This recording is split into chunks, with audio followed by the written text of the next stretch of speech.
Olá, sejam todos muito bem-vindos a mais um episódio do podcast da Nostrale. Este é um espaço para debatermos os principais assuntos referentes ao processo de reconhecimento da cidadania italiana. Eu me chamo Jéssica Tortelli e o episódio de hoje nós vamos falar sobre o que é uma certidão negativa de naturalização e o que ocorre quando o italiano é naturalizado. Para isso, aqui comigo no estúdio estão Gleice, do setor comercial, Alan, do setor processual, e a Manuela, também do setor processual. Então, para a gente começar, eu quero convidar o Alan a explicar para a gente o que é uma certidão negativa de naturalização. Olá, Jéssica. Olá, Gleice, Manuela. Primeiramente, quero agradecer por o convite de estar aqui para falar desse tema tão importante para o nosso dia a dia, que é a certidão negativa de naturalização. A certidão negativa de naturalização, ela é um documento onde é reunido alguns dados relativos ao nosso antepassado italiano e ela serve para comprovarmos no processo de cidadania que aquele italiano em questão não se naturalizou brasileiro ou outra nacionalidade, né, no caso. Perfeito, muito obrigada pela sua colocação. Realmente é uma certidão extremamente importante. Então, Manuela, seguindo a explicação do Alan, fala para o nosso público quais são os passos necessários para a gente poder solicitar e obter uma certidão negativa de naturalização? Olá, Jess, olá, Alan e olá, Gleice, né? Também agradeço o convite de estar aqui participando desse podcast. Então, vamos lá, né? Como é o procedimento para se emitir uma certidão negativa de naturalização? Há um site disponibilizado, né, pela Secretaria da Justiça, ligada ao Departamento dos Estrangeiros. Nesse site, a gente consegue, então, colocar os dados do requerente. Esse requerente, ele é ligado ao antepassado, ou seja, ele pode ser um bisneto, um tetraneto, enfim, ele tem ali na sua árvore esse italiano. Você preenche esses dados dessa pessoa. Após, você precisa preencher os dados do antepassado, desse italiano. Ali você coloca os dados dele e também todas as variações de nome desse antepassado. É importante frisar nesse ponto que essas variações de nome não são um achismo ou baseado em probabilidades.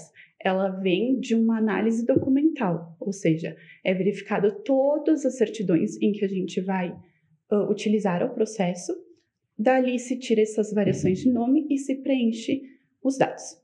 Após, você consegue solicitar a sua certidão instantaneamente e ali ela também já vai trazer se é positiva ou se é negativa. Perfeito, então só para a gente reunir a informação para ficar bem claro, a gente tem que colocar ali realmente todas as variações e por vezes em uma certidão a gente encontra 3 ou até mesmo mais do que isso e a gente tem que colocar todas as variações ali constantes, né? Não basta apenas uma, mesmo que a certidão seja retificada. Exatamente, a gente coloca todas as variações. O que se refere àquele antepassado irá constar ali. Perfeito! Então, agora eu quero convidar a Gleice a responder para a gente. Gleice, então, eu quero te convidar a responder para a gente, agora que a gente já ouviu a respeito da certidão negativa, o que ela é, mas e quando o ascendente italiano ele é naturalizado, como o cidadão de outro país, de que maneira isso impacta o descendente e como buscar a cidadania? Bom dia a todos, é um prazer estar aqui com vocês novamente. E o que a gente precisa analisar de início, né? Quando aconteceu a naturalização, se aconteceu, para a gente verificar se de fato foi transmitido direito aos filhos ou filhas, né? A linhagem em si, enfim, a linhagem, os filhos serão maiores ou menores. Então, esse caso é analisado pelos especialistas aqui da empresa, com o apoio também do processual, para a gente ver a viabilidade do processo.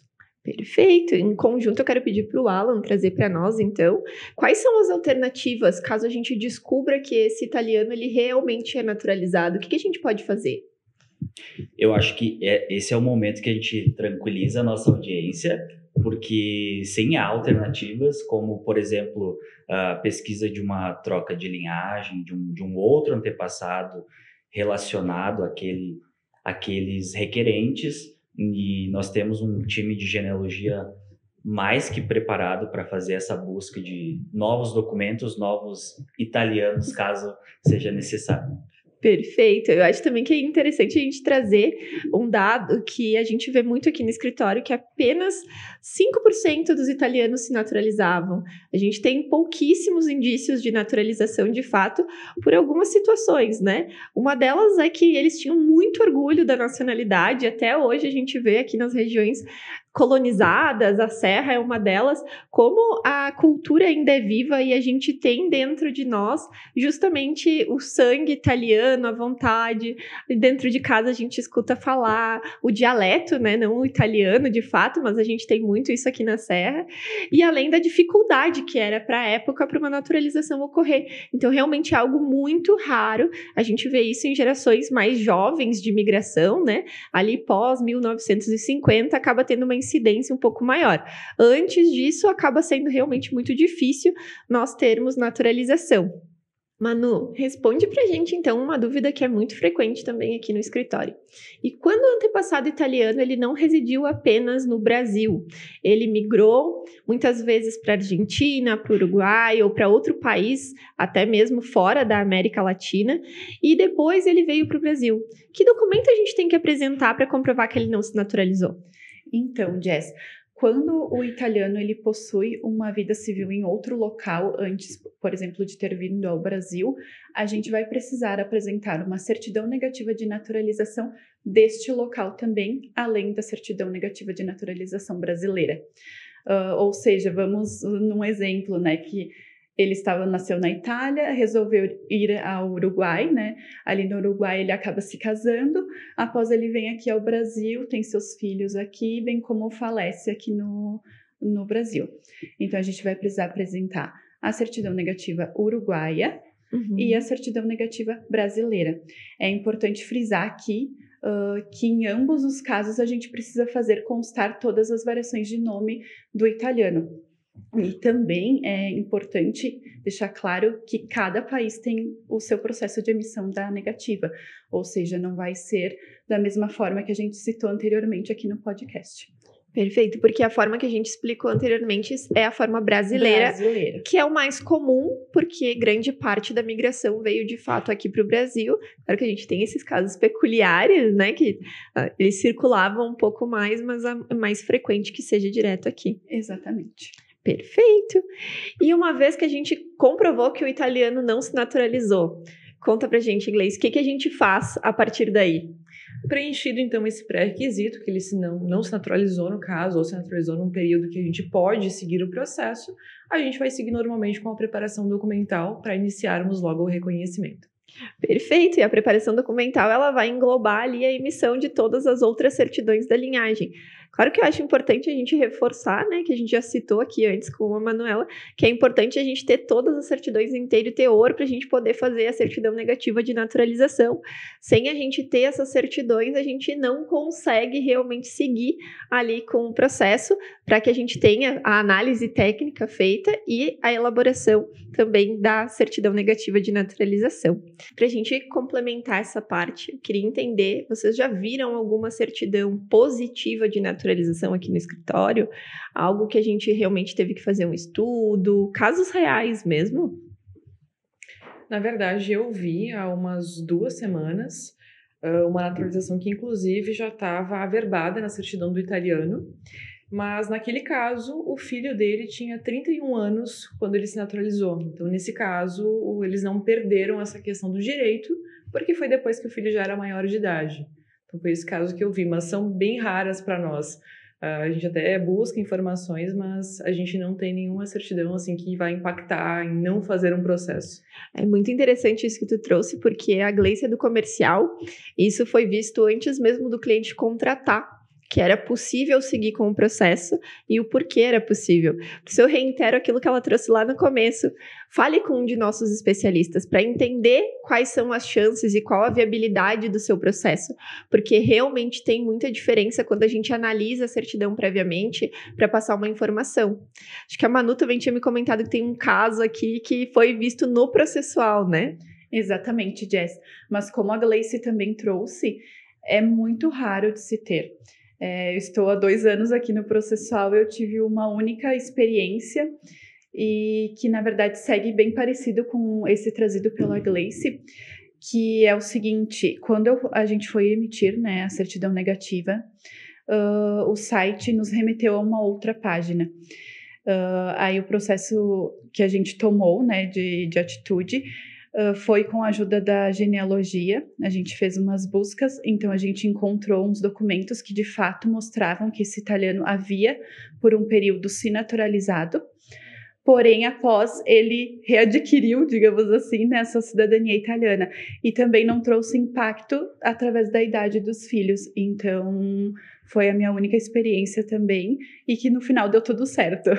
Que bom, não é porque realmente o italiano, se ele quiser, depois da naturalização, ele pode readquirir a cidadania, fazendo o procedimento ali, exposto na legislação, mas realmente, né, é algo esporádico. E o Alan até e eu estávamos comentando antes que isso é comum, a naturalização acaba sendo mais comum depois de um determinado período, né, Alan? Fala um pouquinho mais para nós. Exato. A exemplo da Manuela, todo o meu tempo de processual, nunca peguei uma certidão positiva de naturalização. E, como a gente comentou, a gente ouve esses casos de colegas de naturalizações que ocorreram após um período específico ali do pós-guerra, né, Jéssica? Que é mais voltado à parte aqui da previdência, a questão da aposentadoria, né? Uma questão relativa a agregar um benefício do país, então, estrangeiro brasileiro, né? Que só é possível para aqueles que são brasileiros de fato, naturalizados ou natos. Exatamente. Então, pessoal, eu quero agradecer vocês por estarem aqui, por esclarecerem as dúvidas. Apesar de parecer algo simples, é uma dúvida que surge muito aqui no escritório, porque as pessoas realmente têm a dúvida se o italiano naturalizou, como prosseguir, o que fazer, e a gente descobriu, então, né, Alan, que tem outras linhagens que podem ser buscadas. Exato. Então, fiquem tranquilos, caso aconteça com vocês, o nosso setor processual, pelas mãos do Alan, por vezes, pelas mãos da Manuela ou de outros colegas, vão analisar as certidões de forma minuciosa e vão poder passar para vocês a segurança realmente com relação ao processo, para que vocês entendam como vai ser o desenvolvimento do processo e vai poder também trazer outras possíveis linhagens que acontece. Agradeço, então, novamente aqui a Gleice, que esteve presente, o Alan, a Manuela, que tiraram o tempo deles das atividades convencionais para esclarecer as dúvidas dos nossos clientes e futuros clientes com relação à certidão. Então, para você não perder nenhuma dica, nenhuma curiosidade, novidade sobre o processo de cidadania, eu vou convidá-lo a seguir a Nostrali em todas as redes sociais. No nosso Instagram é @Nostrali Cidadania Italiana. Também convido vocês a acompanharem o nosso blog, lá estão muitas curiosidades, a gente retira dúvidas, também é possível deixar comentário, sempre respondidos pelos nossos especialistas. E, claro, acompanhem a gente aqui no YouTube. Foi um prazer estar com vocês, eu agradeço, até breve.